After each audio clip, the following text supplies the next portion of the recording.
Hey everyone, welcome back to another episode of the Easy Conversations podcast, a podcast about having easy conversations, where every week we dive into the topics of mental health, adversity, spirituality, and societal issues. I'm your host, Furkan Dandia.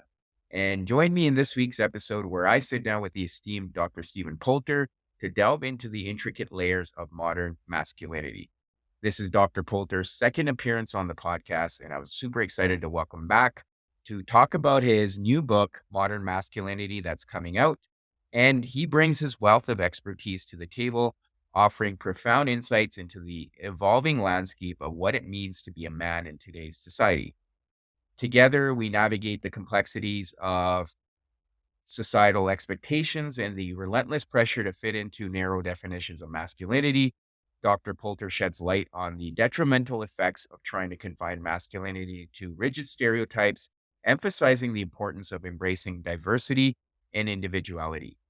Throughout our conversation, we confront the pervasive misconception that masculinity is equated with physical strength and stoicism. Dr. Poulter is a renowned Los Angeles based clinical psychologist in private practice with over 30 years of experience. He brings a fresh and original perspective as a former law enforcement officer, seminary graduate, psychologist, father, and author to some of the timeless questions of families, parents, fathers, mothers, marriage, divorce, and emotional shame. In his latest book, Modern Masculinity, Dr. Poulter offers men a complete toolkit for discovering their attachment style, coming out of the internal man cave that stops them from effectively communicating with a partner, setting healthy boundaries, and respecting others' boundaries. You can find Dr. Poulter online and on social media. His Instagram handle is at dr.steven_Poulter_. And also, please leave a review or a comment at the end of the episode. I would truly appreciate it.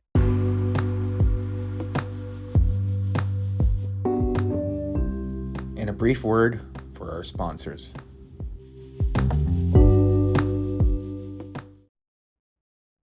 One thing that's really helped my mental health is a daily routine.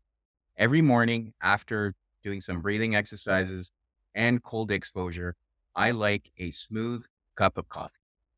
I've been drinking Four Sigmatics coffee for the last 3 years, and it's been very beneficial for my routine. I especially like their lion's mane and chaga mushrooms coffee, which helps me with my mental focus and energy every morning. Four Sigmatic is on a mission to infuse functional mushrooms into the foods and supplements people love and use daily. Their goal is to enrich minds and improve well-being.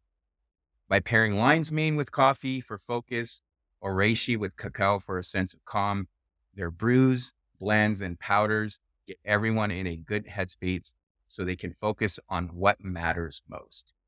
Check out Four Sigmatic and use the code EasyConversations, all one word, at checkout for 10% off your order.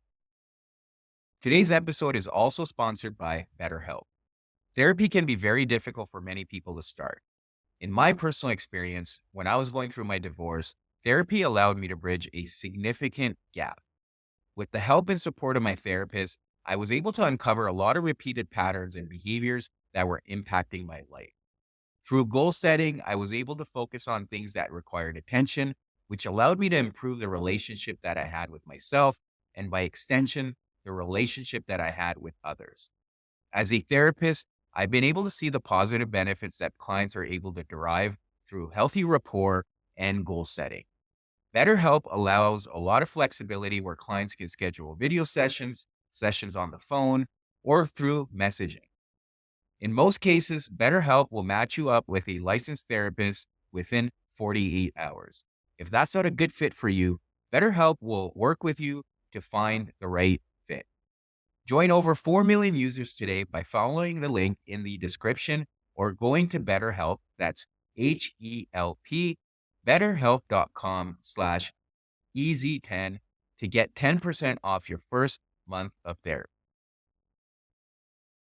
Dr. Stephen Poulter, thank you again for coming on today and wanting to have this conversation with me. It was almost over a year ago that I was able to Right. meet you in person and go for dinner with you in LA. great conversations, and I'm always honored to be able to virtually right now, but be able to sit with you and have a discussion around some of these topics that we're going to get into. I know you also are releasing a book around modern masculinity, but yeah, just share a little bit about Yeah. yourself with listeners who haven't heard the first episode we did together. Yeah. Listen, first of all, it's great to see you again. And I enjoy meeting with you and just be part of the brotherhood. And Yeah. it's probably where I want to jump in. When you and I met, we talked about just even right now about masculinity, being a man, and that we all want to be good men, Yeah. partners, fathers, sons, employers, employees. We want to do the right thing. Mm. I find a lot of men come to me like, what does that look like? How do I do that? Or how do I kind of do it the full circle? And that's it, what you and I meeting together and talking, empowering men to be their best self. And as men become more empowered, their women benefit too. Because Yeah. women know that a healthy guy is a good guy. They want their guys to be healthy. Mom's son, mom's daughters, partners. Yeah. Get into a lot with guys. There's no look for what masculine is. Mhm. Body type, no physique or wealth. And that's all exterior. What Yeah. you talk about today in the work you've done, it's all about what's going on inside of you. Process. It's not an ending point. Yes. Uh, yes, there are road markers of what a healthy man is, but I all the time, guys, I'm not muscular. It has nothing to do with masculinity. 0 on a scale, Mhm. and it's minus numbers. And I tell Right. guys that. It's about it has to do with your emotions, your physical health, your emotional health, relationships, your personal, your life, passion. That is inside of you. Those things you can't buy. Right. Oh, No, and I appreciate that. Thank you. And for me, I think the way and one of the things I struggle with and that a lot on social media is that trying to define what masculinity is, right? It's almost like you're this exclusive group now. And if you don't look a certain way, like you said, right. if you're not lifting heavy weights, and if you don't Oh, have that, or if you don't have that high net worth, then you don't fit part of the club. So meanwhile, while these men are trying to preach masculinity, they're also secluding other men that perhaps don't check off some of those boxes. And that's where I get frustrated because it's okay, you mean I appreciate what you're doing, mhm. what you're trying to preach. But by doing that, you're almost pushing out a whole bunch of men who perhaps don't have that physique and they feel, am I less of a man because I don't look a certain way or because I'm not lifting heavy weights at the gym? And that's where it's like, how Yeah. can we practice compassion? Right. And one of the things before we jumped on the call, I think it's a way of thinking, right? Am Yes. I passionate towards some other men that I don't feel perhaps are doing what they need to do? But that's okay. Everyone's on their own individual Absolute journey. path. And me, what it's come down to personally, the way I try to define myself, and I'm not saying that's my definition of Mhm. masculinity, but what I Mhm. hold myself accountable to is, am I making my physical health a priority? Am I making my mental health a priority? And am I making my spiritual health a priority? Those three are paramount for me on every single day. And if either one of those is being compromised for whatever reason, I don't feel good. I don't feel like healthy. So I think those are Absolutely. three things that I try to at least encourage people to focus on. And everyone has their own journey, even with those three. I couldn't agree with you more. I It's interesting. The old style masculinity, to your point, Mhm. the boys club, uh, it's all about appearance. Yeah. Here might be the right country club, the right car, the right zip code. Those are pieces of a puzzle, but they're not the puzzle. And what you just Mhm. described about your emotional health, physical health, and spiritual health, the only other thing I might add in is relational health. Okay, it's all the same. But those Yes. 4 pieces are our foundation. And our spiritual health is our life goals, our plan, our purpose. And without that's where people become dangerous. Men become dangerous because then you're looking for something that's outside of you. Right. That's where I don't wanna get too heavy, but what you just said about the spiritual health, your physical health, absolute, okay? But a lot of guys don't listen to their bodies until their shoulders falling off or they can't have sex. Then they start listening. Listen before that. But and your emotional health is, like you just said, that's paramount to how your quality of life is. Yes. Absolutely. And that's the one thing, right? Again, not to pick on anyone, but when Mm-mm. a lot of these guys online or social Mhm. media are preaching, the again, looking like a certain way, the physique, they're potentially not paying that much attention on the emotional health, and that could be deteriorating or falling apart.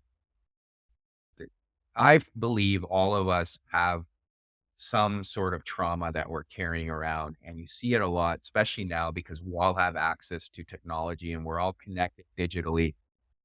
People projecting their trauma outward, and there's again this stigma around, well, obviously we're talking more about mental health now, but a lot of people stigmatize it still today that if you go for therapy, if you seek help, you're Mhm. a weak man. And I tend to go back to, yes, maybe therapy is more secular now in a way, and it's obviously talked Mhm. about more easily accessible. But even when I read history, men used to spend time in tribes and they were talking about difficult things. They were Absolutely. helping each other out. So that was a form of therapy. And obviously now with the way we live in suburbs, have these lives where Mhm. we're almost like sedentary and we're not getting out or we're not traveling in Yeah. tribes, it's important to then seek out therapy and be more mindful of it and deliberate, Yes. right? So, yeah. What's interesting, in the gatekeeper is where the idea for confession from the Catholic Church started. Mm, Tribes, there's always the tribesman. He was the head therapist, yeah. the rabbi, the minister, the monk. Therapy has been around as long as sex has. Let's just Yeah. get that on the table. Yeah. Talking, we always know men talking to men has always led to good things happening. And that's one of the things I talk about in my book, Modern Masculinity, is therapy has always been around. Hmm. And having, like you said, or having a couple good male friends, that is therapeutic. Yes. There's so many different programs or ways to be therapeutic. Yeah. Your Absolutely. meditation, self-reading, uh, having a close friend, and having a mentor is therapeutic. Yeah.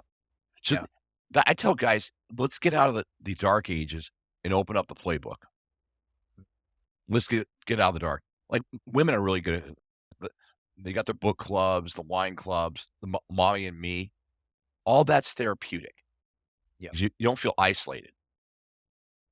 Yeah. For Can we go to sure. that for a second about isolation? Yeah. Please. Please. Because I think that's number 1 of what really short just runs guys off the road is they get isolated. And when you get isolated, you get good things don't happen. But you get Exactly. upset, you get distorted, and what happened in we'll talk about the shooting in Kansas City, a few days ago. Yeah. But when men are connected, they're gonna live longer, and if they are starting to isolate, the brotherhood can help bring them back, bring some balance. And the greatest indicator for suicide isn't depression, it's isolation. Yeah. And when you're saying I live in the suburbs, I could live in the hub of New York City and still be isolated. Yeah.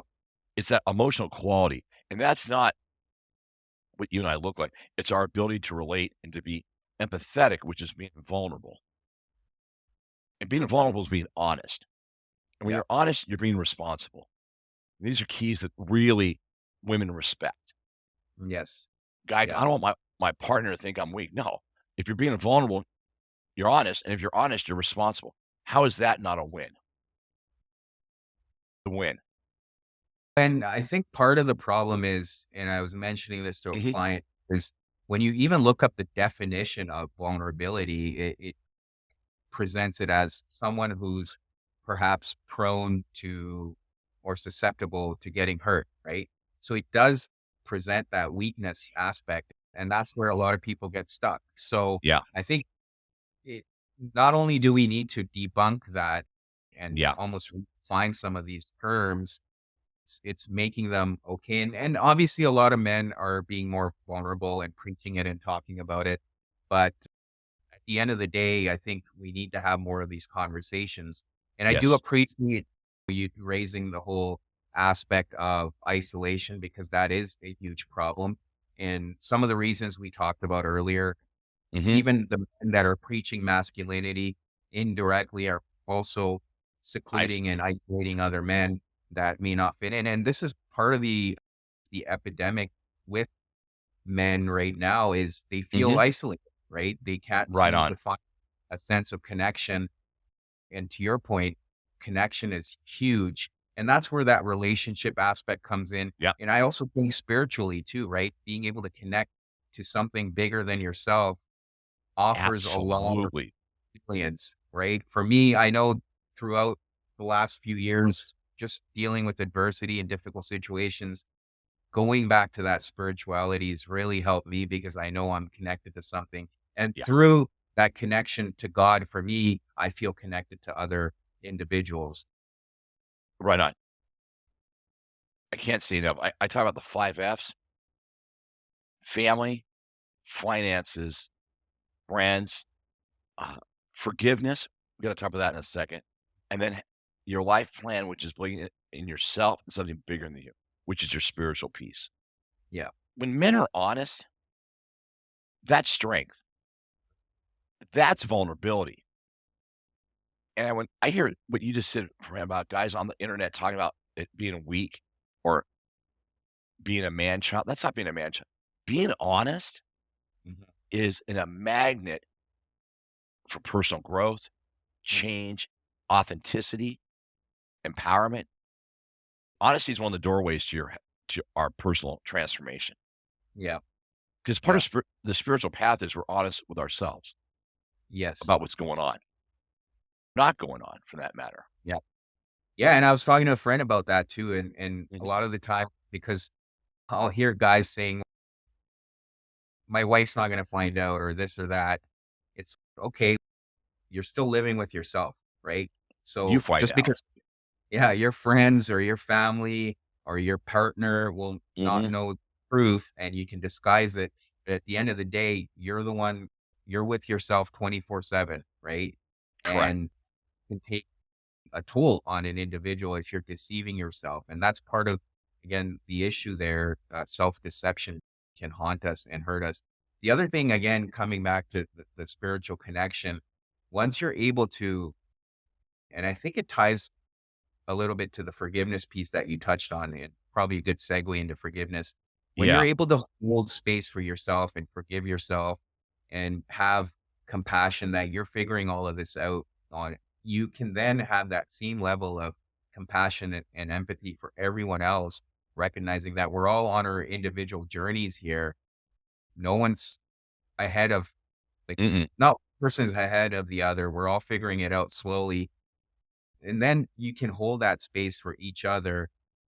And then if you're getting frustrated that maybe my friend here isn't doing what he needs to do, then be a role model for him, right?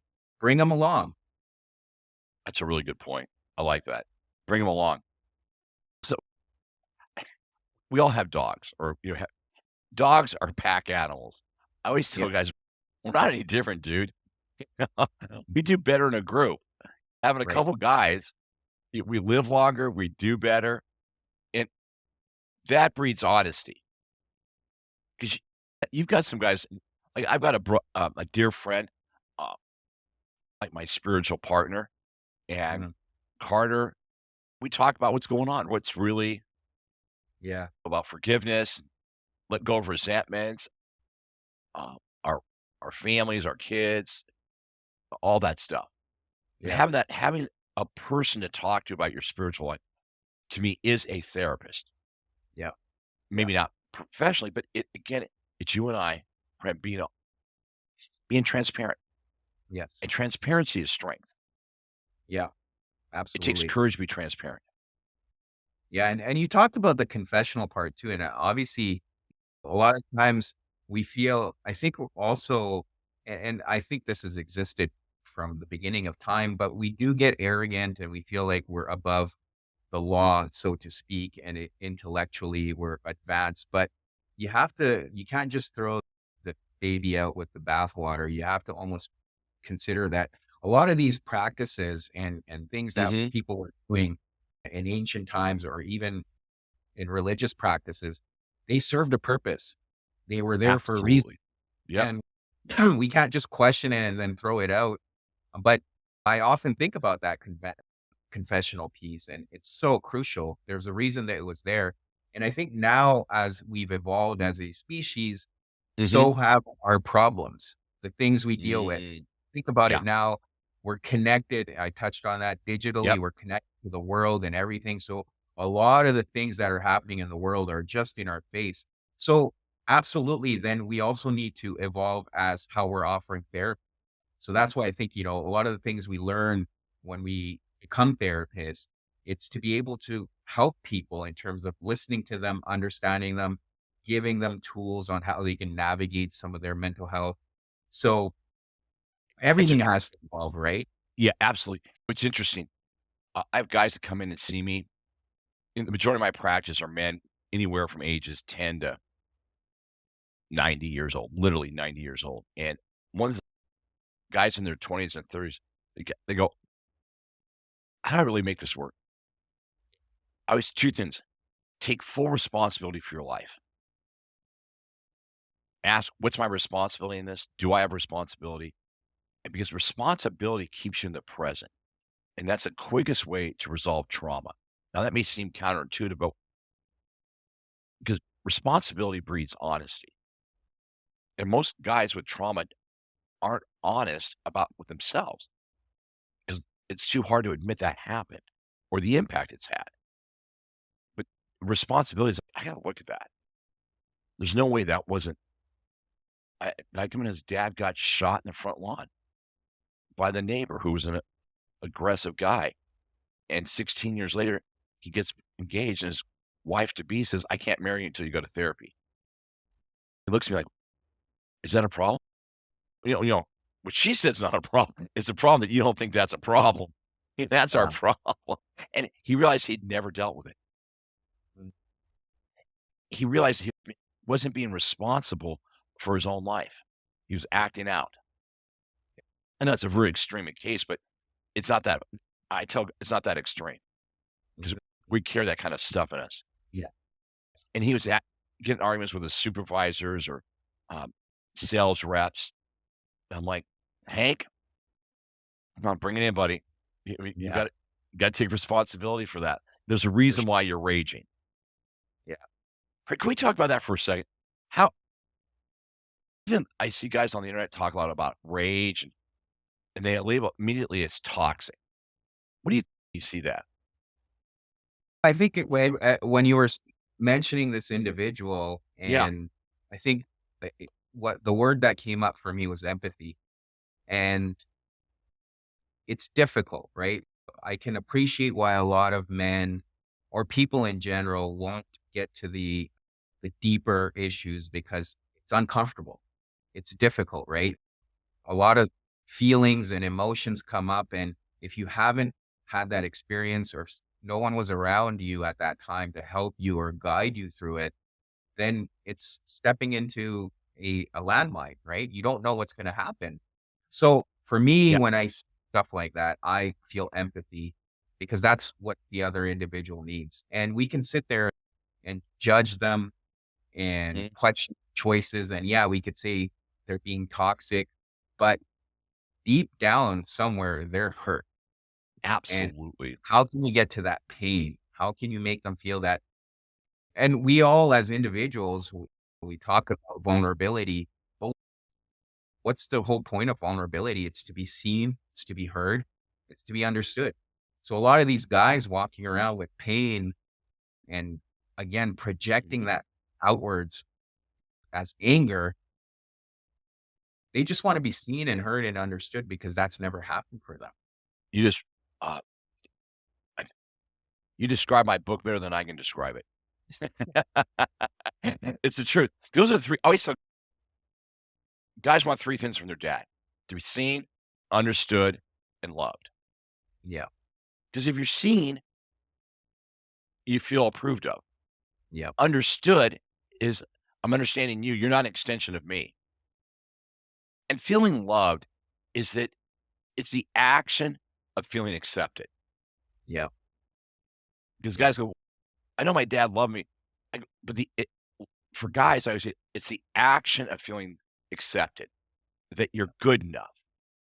3 components, that rage, it dissipates like the morning fog. It Yeah. Absolutely. dissipates.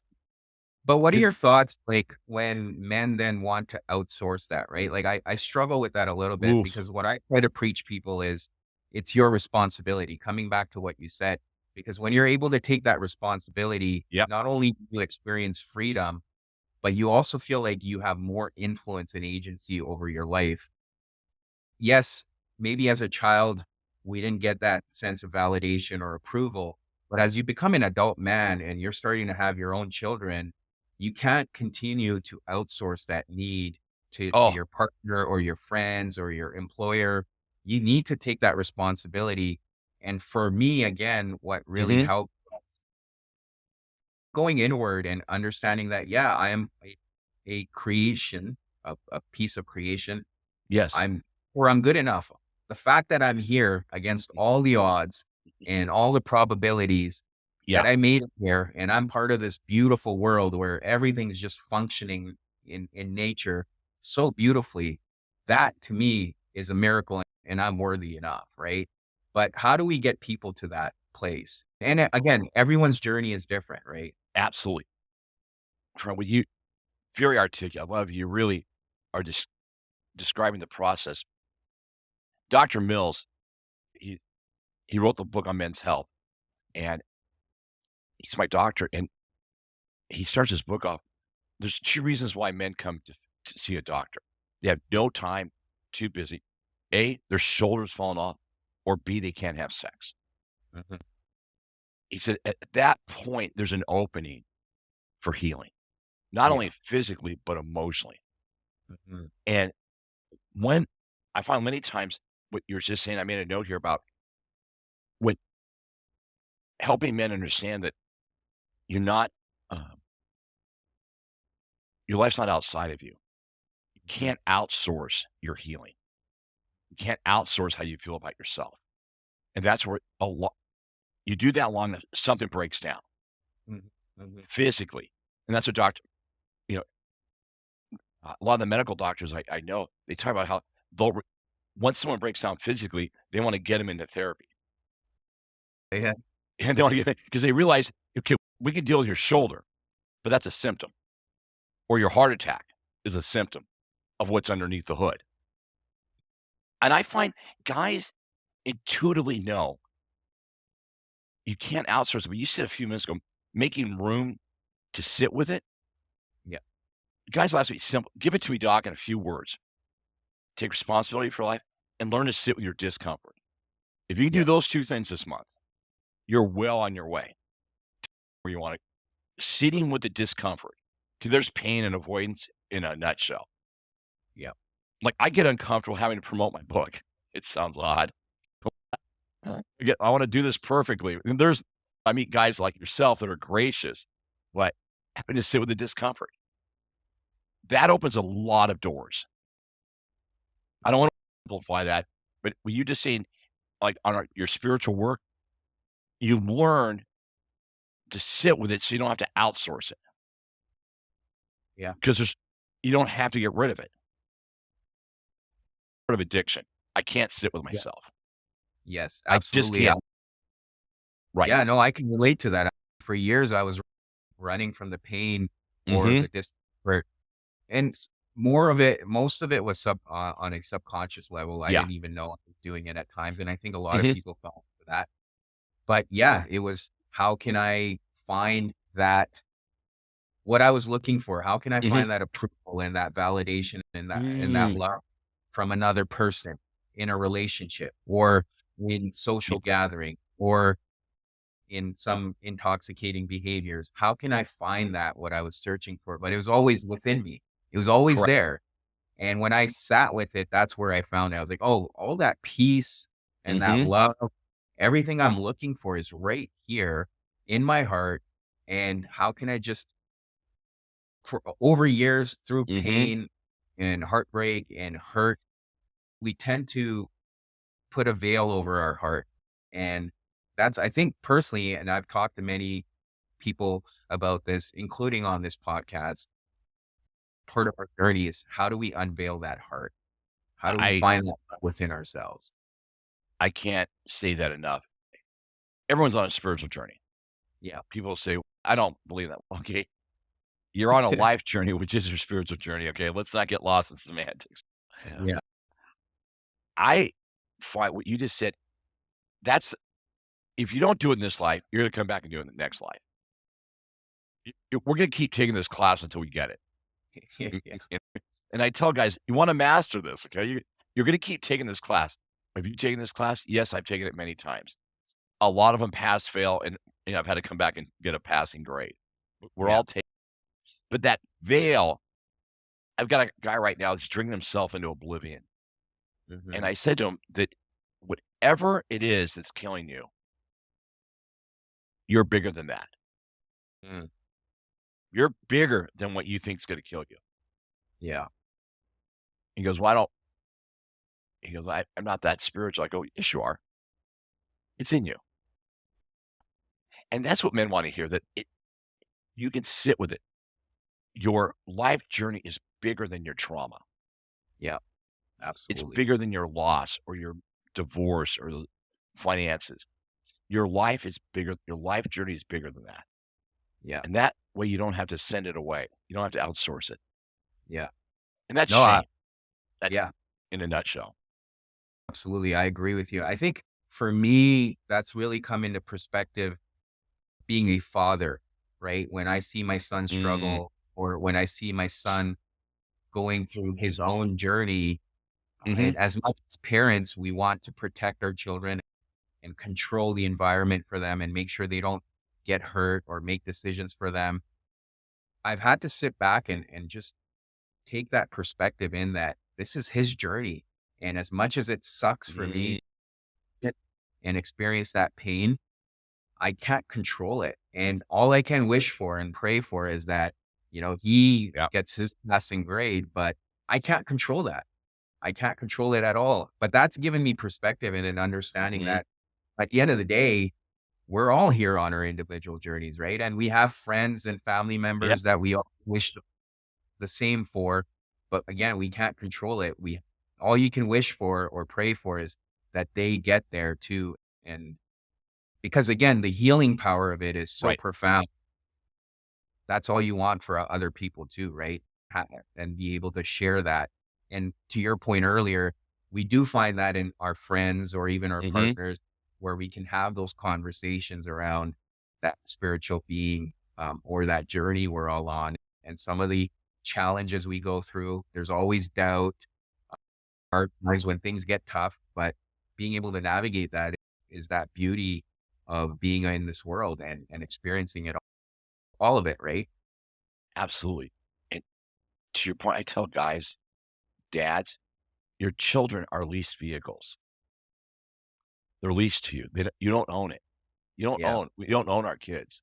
They are right. loaned to us on a temporary basis. And Yeah, that helps us.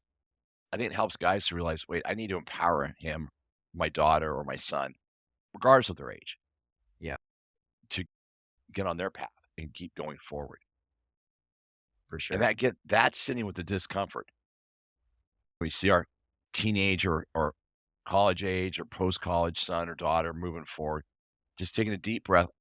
They're going to get there. They're going Yeah, to get there. And our job is to be the prodigal parent Yes. wait on the front porch and just let them know that we do it. We're here. Yeah. We're here. Yeah. I tell parents, Yeah. don't worry about the prodigal son or daughter. Be the prodigal parent. It's just Yeah. wait, because good things are coming. Yeah. Yeah. And I think it's recognizing that you can realize that through your own life, how resilient we are, and having that same sense of appreciation and acceptance that our children are also resilient in the same fashion, and Mhm. having that just patience and just being a guiding light for them when they need you. Yep, That relationship doesn't end, right? So in my men's group, we do talk about that absolutely. quite a bit, that it's, a lot of the times we tend to think in society that we have to Mhm. be a parent until our children are the age of 18, and then they move out and they have their own life. But no, you're a parent for the rest of your life, right? Even if they grow up, they still need you, right? And I they'll want you. I just when I hear that statement, I just start laughing.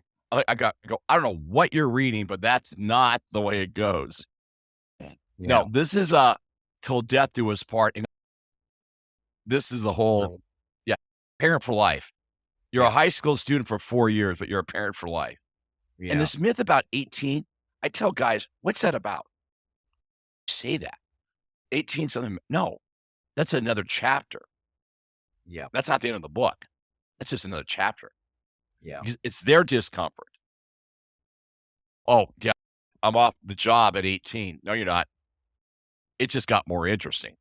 Yes. Yeah. That's all I'm gonna tell you. Definitely a different chapter and a different Yeah. trajectory for sure. The other thing you touched on earlier in the physical side of things, you're saying your doctor was saying a lot of men will come for help when their Mhm. shoulders falling apart and they can't have sex. But you almost see that also on the relational or emotional side of things Oh, where, for example, the marriage is falling apart. The partner's asking for a divorce and they're like, okay, now I'll go for help. So in all of that, it's like, yeah. how can we be proactive, continue to take our physical and mental health seriously and prioritizing it before these things happen, and then we try to, patch things up or put a Band-Aid fix, or then try to be reactive. How can we be more proactive? I'm laughing just okay, again, you wrote the book. I clearly, I took notes from you. Because Jonathan Gutman interviewed Yeah. 4,400 women. You've heard him. He's the relationship Um, expert. yeah, Godman, like the husband and the wife. Yeah. Yeah, and he's 85 years old, and to your point, 30-second backstory. When he was 30 or 31, he got professorship at Yale Medical School. I He comes home, his wife divorced him that day. Yeah. He never saw it coming. He went from, uh, pediatric medicine to psychiatry because he realized he knew nothing about relationships. He Mhm. completely missed that mark, Mhm. and what he part of his work is show that 70% of all divorces are because of a lack of vulnerability, emotional connection between the couple. The 30% is just weirdness, okay? That stuff we would expect. But that Yeah. 70% is what you just said. And in the book, the relationship chapter, I start off with the guy that refuses to go to therapy. He's a hedge fund guy, comes home one day and the house is empty. Mhm. Wife and 3 kids left. He is in my office 7 a.m. the next morning and for the next 14 days. And I tell him, I think the ship sailed. Mhm. When women are done begging, asking, pleading, and they say they're done, I tell guys, it is done. Yeah. But to your point, how do you avoid that? You've got that's being realizing your issues with your wife or your partner usually predate them by 30 years. They're your issues. And I tell guys, if your partner is asking you to go to therapy, go, Yeah. go. This isn't about agreement. This is not Switzerland. You need to go because they're telling you something. And if you don't listen, they're going to have to do something to get your attention. And what I have found in my practice, Ron, 80% of the time when the woman leaves, it's over. Yeah. There's usually a 3 to 5 year buildup to that point, and when she pulls the plug, it's over. Done. The patient's dead. Mm. So guys say to me, how do I avoid this? Learn from it. Yeah, It's painful. You know, absolutely. and the guys, uh, she never came back. Mm. And now they co-parent together. And I do believe ultimately they're going to reunite. But he's been in therapy with me now for 3 years. Realized he has childhood issues with his mom, and Mhm. his self-worth was his financial worth, which is erroneous, so misleading. And he's a better husband and father as a divorced man. Yeah, absolutely. It broke him down. And because of that, his partners, she never thought he'd come around. But I said, don't go to therapy. Don't do this to win her back. Go this because you want to be a better person Right, and you want to heal right. that. And when he made that shift, it's amazing how things really worked well. It's not a Hollywood story. It's a story. Yeah, But I really hear what you say. 80% of the couples I see, they're like the clock's ticking yeah, for her, or gay or straight, doesn't matter. One of them saying, "Come on, we got to do this," and the other from, "Oh, come on." They dismiss it, and when we dismiss our partners, it's to our own detriment, to our own demise, for and sure. that's where I think the old school masculinity it doesn't work. Making money and showing up is great, but that's not 25% at the most. The Yeah, I 75, think yeah, you have to be present emotionally too. And absolutely. whether it's your partner or your children, they need Hmm. that emotional connection. You can buy them gifts, you can splurge on them, but that only gets you so far. And at some point, it gets old and tiring. It does. Mm. Yeah. And it comes back to what we talked about earlier.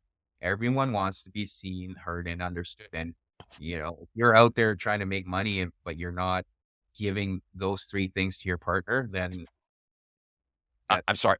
You know, what you just said, I hope I didn't give too long of an answer, but I in my practice, I see that 3 or 4 times a year, and it's each time it's equally as painful because 'cause I'm trying to explain to the guy, it's his emotional IQ is so it's disproportional to what he does.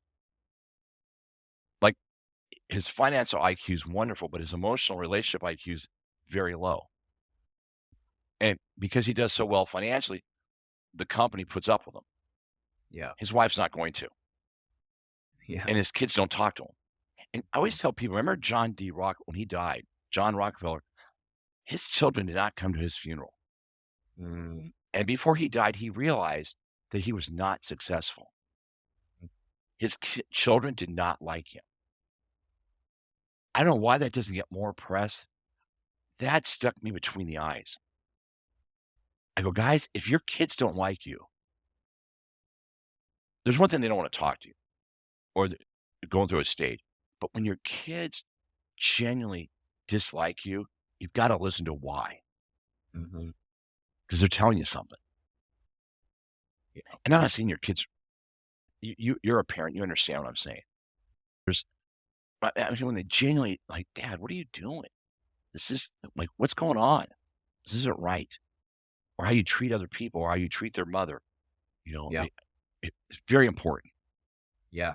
I think it comes back to vulnerability, and I think Mm, I'm working with men and talking about even anger and rage. One of the things is we're trying to hide from or run from the fear, the pain, and it's that pain, right? And vulnerability. We don't want to, because there's so much trauma and hurt that men are carrying around in themselves. They're afraid to be able to experience that love with their children at times right, because right on. they're they don't want to experience that vulnerability for whatever reason, right? And I come Yeah, back to, again, how can you have compassion even for those guys? Because they're chasing something that's mhm, fleeting. At yeah, the end of the day, I ask a lot of guys, and not to get too dark, but I think it's an yeah, important question around our own mortality. On your deathbed, what's gonna matter? The amount of money you made your employer, the amount of money you made yourself, or the relationships you had, you know, like none of that's going to be there. Only the people that you had meaningful relationships will be there or will be sad with you leaving this world, right? So trying to take stock of what really matters Oof. and what's meaningful, right? At the end of the day.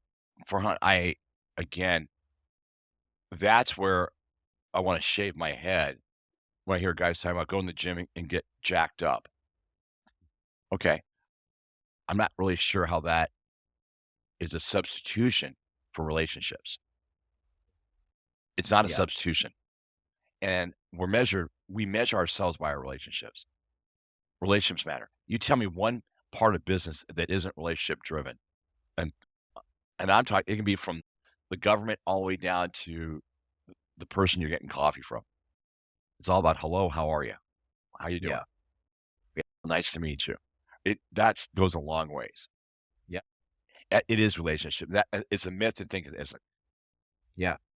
And if you're going to be manipulative and try to take advantage No. of, they'll catch on, right? So as It Yeah, yeah, yeah. Gigs yeah, as up. much It's a matter as of time.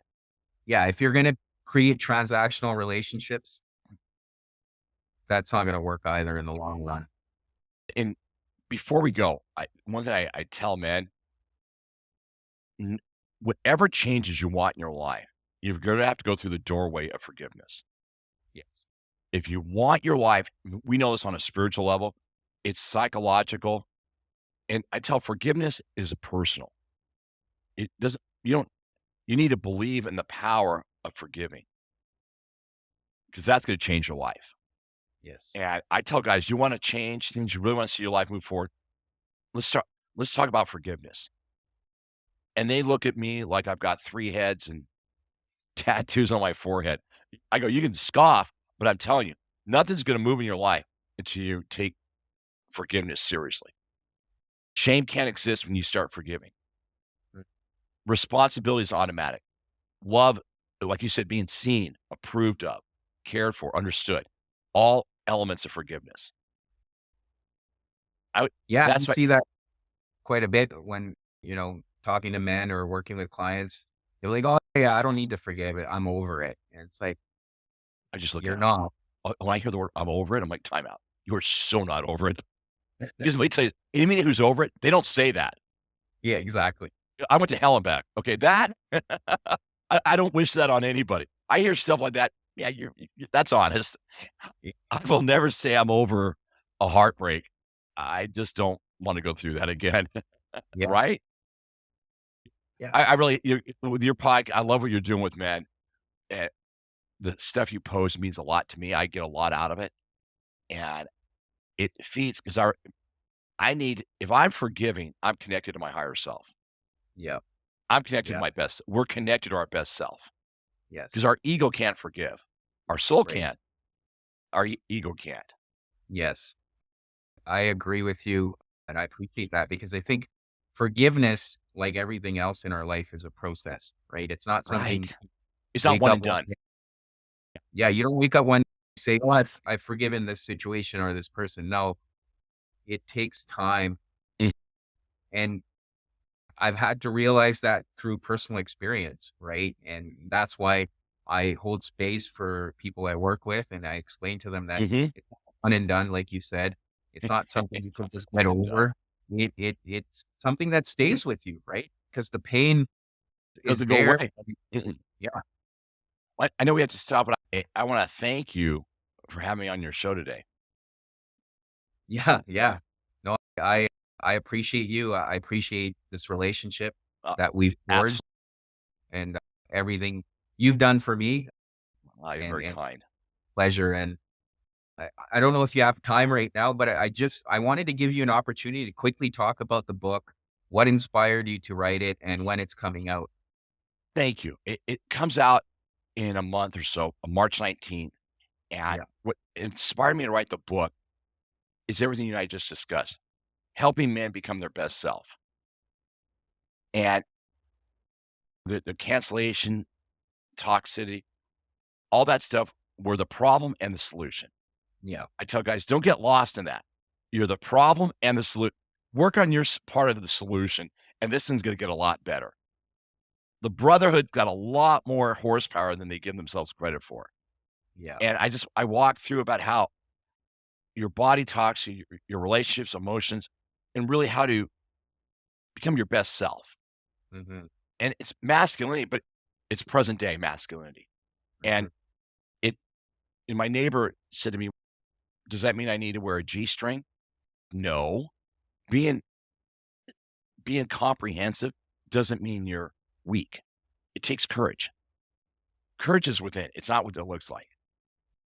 That's what motivated me to write the book, and I look forward to getting a copy out to you and, uh, talking over it with you when it comes out. Yeah, no, I look forward to it, and I Handbook. think to close it off, I think you Yeah. touched before we jumped on the recording, you said it's a way of being, right? And that Yeah. to me is profound. It's not what you Mhm. look Mm. or show outwardly, right? It's not something you Yeah. can put on. It's not something that you can just look like physically. It's a way of being. It's a mind state in my perspective, and I agree with you on that. Oh, thank you so much. That's what motivated me to give guys from my end of the corner, meet great guys like yourself to we're helping the brotherhood. We're all in this together.